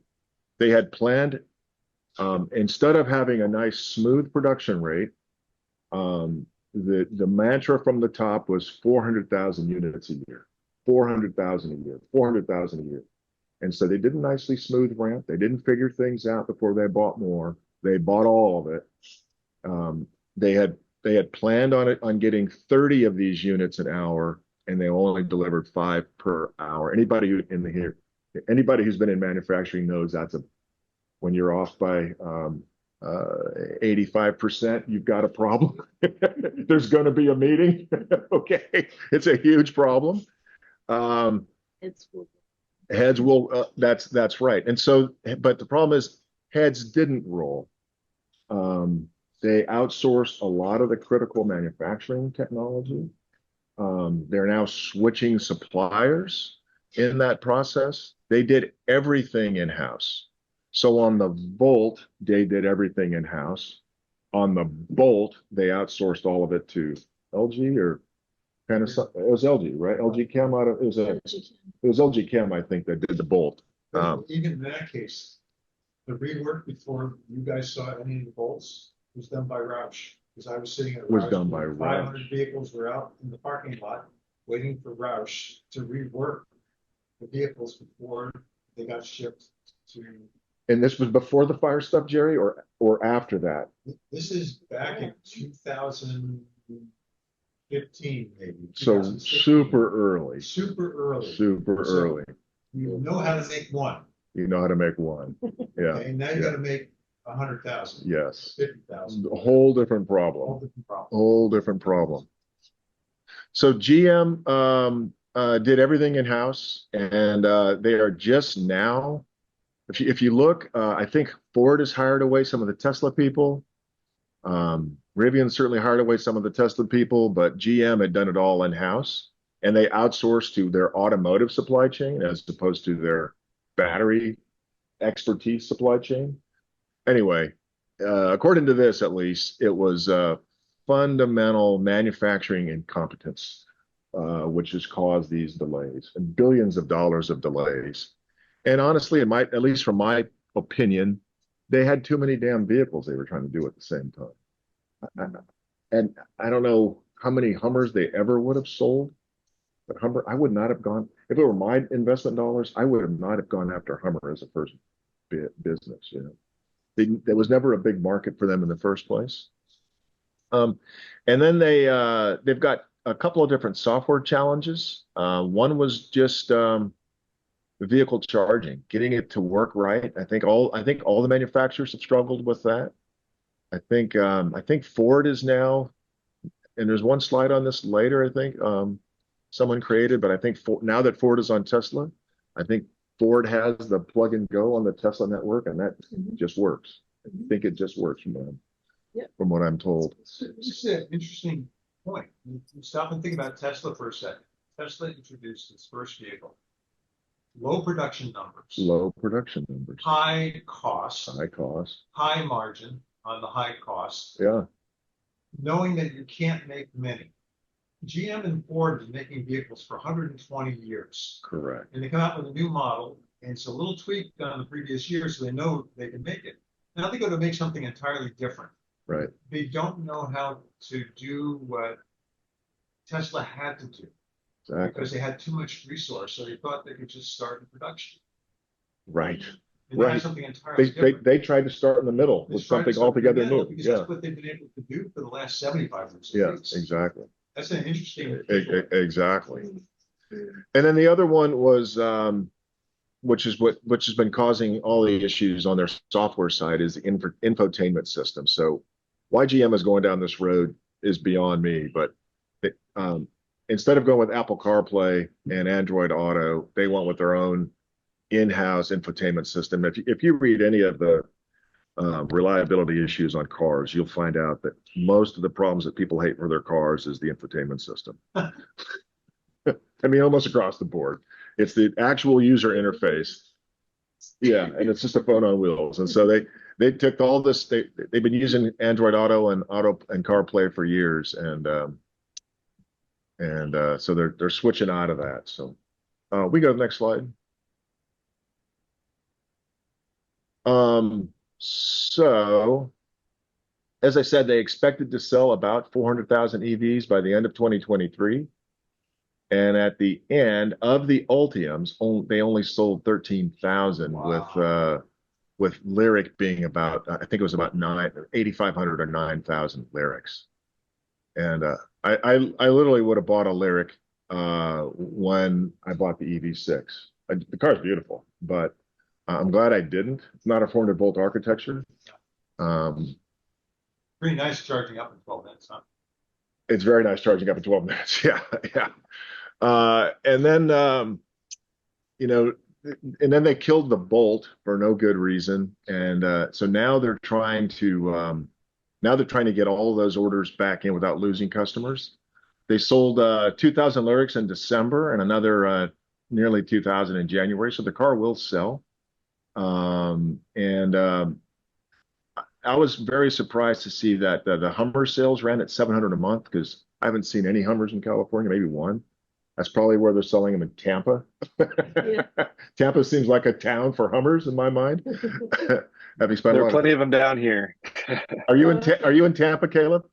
No, I'm in Orange County. Oh, okay. There's Hummers down there too? Yep. All right. Well, there you go. So, Red States versus they Blue stopped States. the Bolt, no real reason. Do you have any idea what the margin was on the Bolt? Positive was negative. Positive it was negative. I'm positive So it was that the negative. reason. Yeah, that was the reason. Yeah. And they probably thought the Ultium, Especially after the platform fires. was going to make it possible for them to make money. Correct. Yeah. And especially after the fires, it got worse, right? Fires were, despite the fact that they pushed all the battery issues onto LG Chem, they still had some ownership of that as well. Why build more liability? Why make more problems that you have to service later? So I think that's probably what they're thinking. There's a corollary to that with airplanes from the 1980s. The United States, we stopped making private airplanes because all of the companies which made planes before had liability for the full life of the airplane. As long as the plane kept flying, there's not a limited liability. And Bill Clinton came back and said liability only goes for 25 years. At that point, they could start making airplanes again. Okay. That makes sense. And I guess the next point, which I'll get into the next slide, is that GM EV sales in China are really the problem. So China is driving the global market right now. And China is expected to do, I think I read 10 million EVs this year. It's $310 billion of infrastructure investment. A lot of the one number was, I think 80% of the EVs built in the world are built in China. Are built in China, yeah. And so and China will be, I think that you can hardly read it here. If you look at the real slide when you offline, by 2029 it'll be about $610 billion. So expect China by 2030 to be almost purely EVs, except for things that cannot possibly be electric vehicles. 747. So if you look at the chart on the lower right hand corner, those are those are the big five that are in China right now: Tesla, SAIC, BAIC, and two that I forgot. But Tesla, the reason that you're seeing so many perturbations in Tesla strategies, trying to figure out what to do in China, what to do about that BYD seal, and how to address this thing. The Congress is kind of freaked out right now that China is going to be building Chinese cars in Mexico and shipping across as Mexican cars, not Chinese content cars, which makes them North American cars, Right. which is, you know, oh dear Lord. Yeah. Right. But with all that said, GM believes they are past the worst of production issues. They expect to deliver magically 200,000 to 300,000 EVs in 2024.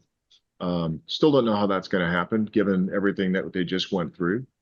And they've committed to sell 40,000 of these Honda Prologues, which are Lyric Blazer variants, basically.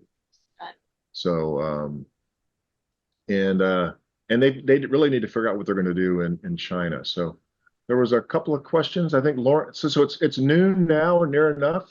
I think there's one more slide. So Lawrence, if you got a quick one, we can take that. Well, I just wanted to say that my take on the vehicle sales is that no one is making money on their electric vehicle sales besides Tesla. And the legacy automakers in the US lose money on every unit they make, and they figure they can make more money on bigger units. So that's what they continue to offer across the board. They shut down the Volt and the Bolt because they're smaller cars. So they're trying to make the most per unit, but they're still losing money, and they're probably are happy to keep a toe in, but not produce much.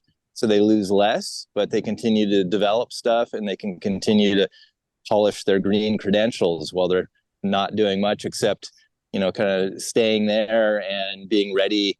You know, they continue to make new things, and someday maybe they'll actually ramp up production and hit the market in a big way. But until then, it's just a few vehicles here and there, so they can say they're doing it and they can stay up on technology. But I've heard lots of people argue the Ultium platform was crazy because it doesn't allow innovation or change, and the batteries and everything else are changing so quickly that they're sunk into this already obsolete platform and will be for years, if not a decade. So they don't really want to sell much now because they lose money on each unit. It's my short answer.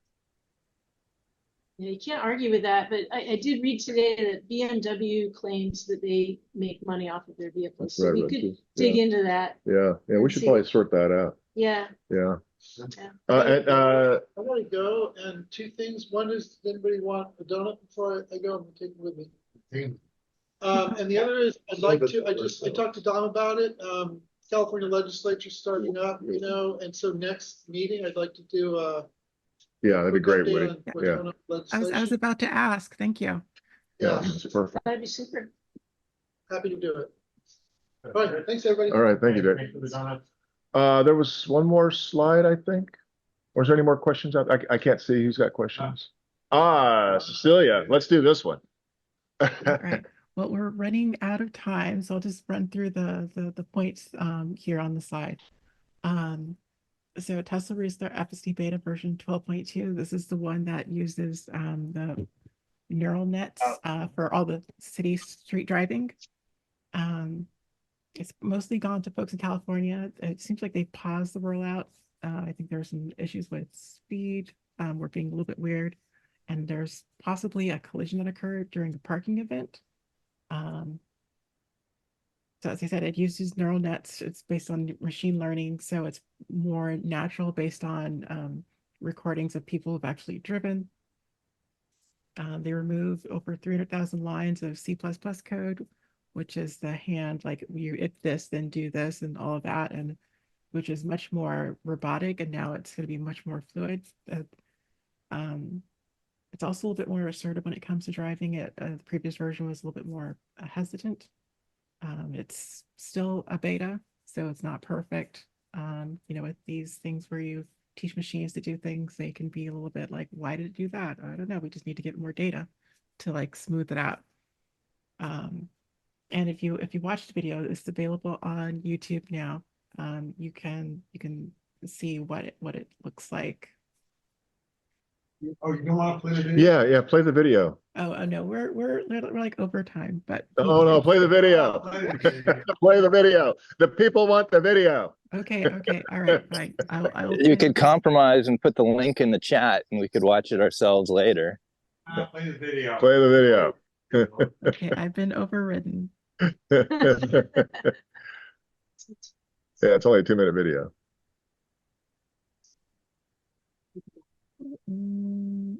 Video clip. Okay. This is a brief video on FSD Beta version 12.2.1. First up, I'm at 11. of stop sign interactions. At this first stop sign, the car stops, creeps a couple of times. Once it determines that it is safe to proceed, it turns into the intersection.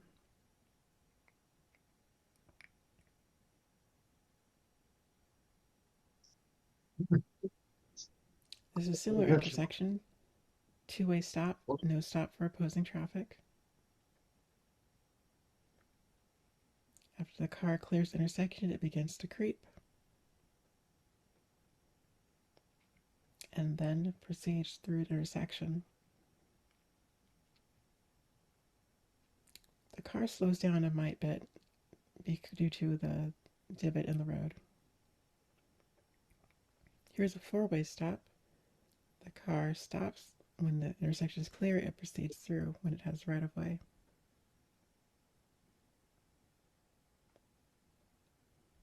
Here's another two-way stop.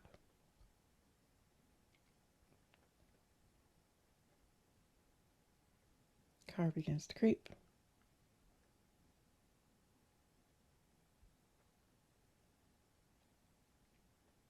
And then creeps a little bit more, waits for intersection to clear before pulling smoothly into traffic.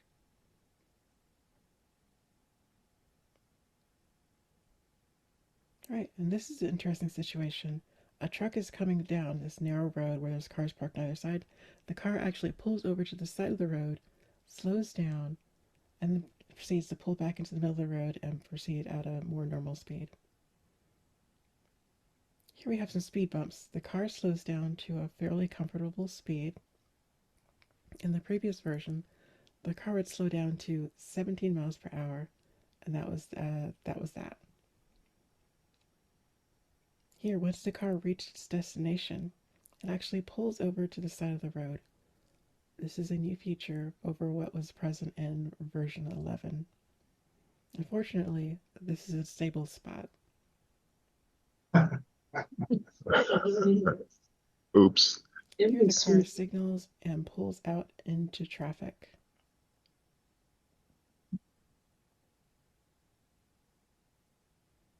Here the car is preparing to make a turn, but began to make a turn really quickly. Since there was approaching traffic, I was uncomfortable with this and disengaged. All right, and that's that. Wow, that was great. Nice video. I would not drive that. Yeah. That's So, awesome. My understanding is very few people have been offered that software. Just Cecilia and 3 other people. Only the presidents of each one of the chapters and vice presidents of each one of the chapters of NBEAA. I don't know what happened. I qualified early with their weird qualification of like driving safe. I never. I drive too fast. And I could never get over about 90 points. Yeah. Yeah, it was hard. Anyway, let's move on. Yeah, that's great.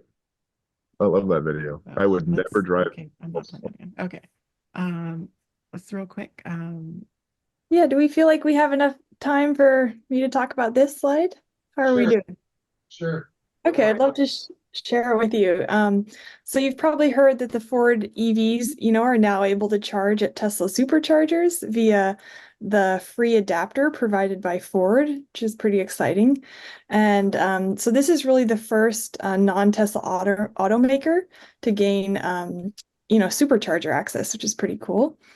So from essentially February 29th through June 30th, the Mach-E and Lightning owners can request this free CCS to NACS adapter via the Ford website listed there.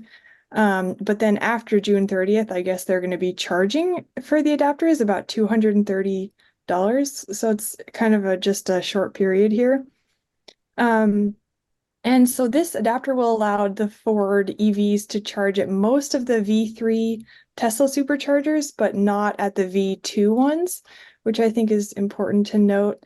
And so this really opens up the 1,500 superchargers, across the US and Canada to these Ford EV owners. So pretty exciting. I'm kind of jealous. Yeah. But they're also, what was that? Bernie was saying it's not as exciting for Tesla owners. Oh, yes, I know. I'll get into that in just a minute. So yeah, essentially, if you are a Ford EV owner, you can request it by going to ford.com/fast charging adapter. You essentially just log into your Ford account, confirm your VIN, and then request the adapter, and it's sent to you. And so Ford EV drivers will be able to use the Ford app as well as the main car display to both find the superchargers and initiate a charge, which is great. And like Dom, you were saying, they can use these Ford EV owners can use the plug and charge, which, if you're not familiar, allows you to just plug into a supercharger and begin charging automatically. So the Tesla app is actually not required for these drivers. I thought it was interesting that Tesla is going to still be determining the charging cost. And I heard from one video that it's going to be more expensive for non-Teslas than Teslas to charge at the same location, which I thought was interesting. And I'm not sure about that, but but one of the main challenges, as you can imagine with this, is that the Tesla charging cable is quite short and not always long enough to reach the Ford charging port. So I've read that it is considered acceptable for these Ford EVs to double park, meaning they're parking in the spot just adjacent to the right of the one assigned to the supercharger. Obviously, the problem is that this makes it so that a Tesla can't use that stall at the supercharger, or it kind of reduces the number of superchargers available. However, one workaround is that I've heard people encouraging Ford drivers to do is to try to use the pull-through Tesla supercharger locations, meaning the supercharger is to the side of the vehicle instead of in front of it. So this allows you not to have to double park. So there's that one tip. Try to use, these pull-through stations, and also try to park. Kind of the etiquette is to try to park at the end, at the end supercharger, not in the middle. So you're trying to, just being courteous and thoughtful as you can be as a Ford driver, but, not ideal. But it is kind of an issue that I think they were saying that the V4 superchargers will hopefully resolve with the longer cables. Let me see if there anything else. Oh, I am curious though if this is going to boost, Ford EV purchases, and I'm kind of excited to see, what other automakers are going to adopt this. Or I did hear, I'm not sure if this is true, but I think Rivian is the next automaker that's going to offer these adapters, and I'm hoping maybe like my Chevy Bolt could get an adapter too, but we'll see. So yeah, I think overall exciting, but there are definitely challenges with it, as we can imagine. I just have 2 cents. I've got a 2022 Lightning, and I just got my free ticket. They basically sent it to me and said, sign up. And so it's just how fast they can produce them. And I know the Tesla network because I got a Tesla too. But I'll let you know how long it takes to get the actual charger. I'm Oh, excited. good. Yeah, that's exciting. Definitely.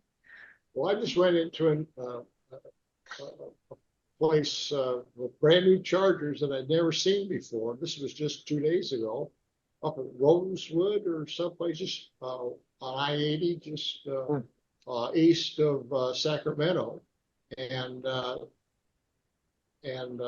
these had cables that went all the way down and up the other side. So they were probably at least twice as long as the normal Tesla cables. Yeah. And I didn't see them being any faster, but I think that's the future. I think that's where we're going to see most of if I was a V4, did you look and see if it had the super docks built into I it? took a picture of it. Because those V4s, a lot of them have the new ones have super docks, which means that if you're not a Tesla, Magic Dock. Thank you, John. Sure. And it's that adapter, when you grab it, it knows what you are and it automatically loads a CCS into it. I'm surprised that this adapter. Here's a picture of the. Yeah, Alan mentioned something else here. I had thought that I was wondering, why is it that EV charge stations have always been at a parking space as opposed to a pull through? Is it because they're so long? And gas stations are always have been pull through. Yeah. And then which side of the car do I need the cable to be on? Right. I think both of which require more space. Yeah. A gas station is always Teslas were designed to be proprietary. Okay. Here's a big gas station. You got 20 chargers, 30 chargers. In some places You could reduce the space by putting the charge station in the middle and have a pull through on either side. Well, there are a few like that. There's one in Petaluma. There was one thing that wasn't mentioned was just the etiquette for Tesla drivers, that you should use the middle slots if you don't have a Ford or a Cybertruck or something that requires one of the end units. I think, we're in this like 1 year period where we all have to be tolerant of each other. And if Tesla drivers were told, hey, can you use the middle slots a little bit more? Yeah. I think it would work out a little better. That's pull throughs because gas stations, you don't know if the tank's going to be on the left side, the right side, it's going to be in the back, it's going to be in the front. I'm just surprised the adapter just didn't come with a 3-foot cord. I mean, give me a break. It's just wire. Yeah, that's a good point. And Tesla kind of raised the point in one article that we really need to standardize the location of the charge port on vehicles, ideally, so that we can handle, shorter cords and cables for all vehicles. Anyway, just kind of an interesting point. So it's it's 12:15, and unfortunately, I have the laptop. You guys can stay, but I'm taking my football. I'm going home. Is there anything Yeah, can I ask a question? My hand's been up a while. Yeah. So, two questions. Are the Ford adapters given to you when you buy a new Ford? And then when will they introduce the NACS connector and stop giving out the adapters to people with the new cars? I heard earlier that in 2025 they would manufacture the new one, and so these are for they'll probably, once they manufacture enough, they'll probably empty one in 2024, but I don't know that for sure. Right, but you can't get them after June without paying. So does that mean that if you buy a new car after June, you have to pay the whole $230? I don't know. It's a good question. I don't know, actually. I would imagine you do have to pay, but I'm not sure. But I mean, it might come with the car. Right, that's what I'm asking. It should come with the car. They're trying to sell the car on the fact that you can use the supercharger network. Why wouldn't they give you the adapter when you buy the car? Yeah, that'll be something to look into. Yeah. Before people in person go, next Yeah, meeting go will ahead. be April 13th. We'll be meeting again on Zoom. And maybe, I hope. And we have Woody doing a presentation on the legal stuff. Legislation. Legislation, thank you. All right. Goodbye, Thank you, in-person guys. people.